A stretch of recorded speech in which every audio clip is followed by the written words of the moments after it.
স্টুডেন্টরাই পারবে ভবিষ্যৎ বাংলাদেশ করতে। আসসালামু আলাইকুম, সবাই কেমন আছেন? আশা করি সবাই ভালো আছেন। নতুন আরেকটা ব্লগ দেখার জন্য সবাইকে আমার চ্যানেলে ওয়েলকাম করছি। আমার খুব খেতে ইচ্ছে হয়েছিল ফাঙ্গাস মাছ দিয়ে মিষ্টি কুমড়া, তাই বাজার থেকে একটা ব্রিগেড মাছ আর ফাঙ্গাস মাছ কিনে এনেছি। মাছটা আমি কেটে নিয়ে মিষ্টি কুমড়াটাও কেটে নিয়েছি। একটা প্যানে পরিমাণ মতো তেল এবং পেঁয়াজ কুচি দিয়ে দিয়েছি। পেঁয়াজটা একটু ভেজে নিচ্ছি। ভাজা হয়ে গেলে আমি একটা মশলা মিক্স করে নিয়েছি।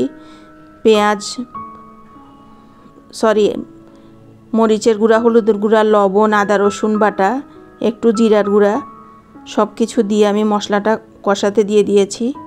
যেহেতু মাছ দিয়ে, তৈলাক্ত মাছ দিয়ে রান্না করব, তাহলে খেতে ভালো লাগবে।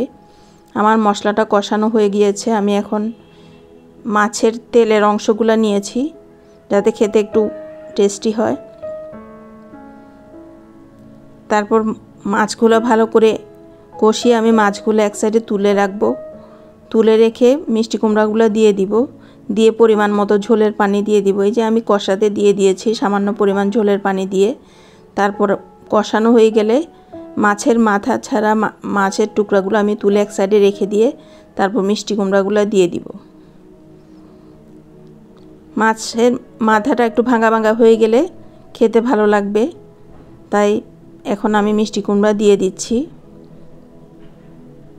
যারা আমার ব্লগ দেখেন এখনও আমার ব্লগে একটা লাইক দেননি, তাদেরকে বলবো আমার ব্লগে একটা লাইক দিয়ে ব্লগটা দেখা শুরু করবেন।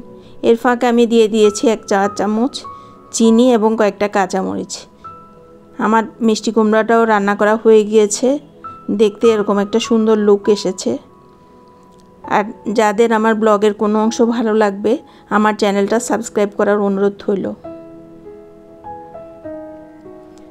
বিজয়ের আনন্দে সবাই যখন উল্লসিত, তখন আমি একটু মেইন রোডের কাছে গিয়ে দাঁড়িয়ে দেখছি সবাই বের হচ্ছে, বিভিন্ন জায়গায় যাচ্ছে ওদের একটা নির্দিষ্ট গন্তব্যে।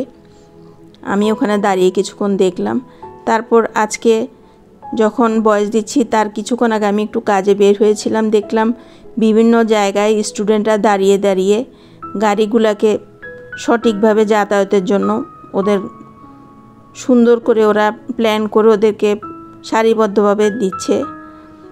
এই স্টুডেন্টরাই বাংলাদেশের শক্তি, আগামী দিনের ভবিষ্যৎ। আবার দেখা হবে নেক্সট ব্লগে। সেই পর্যন্ত ভালো থাকবে।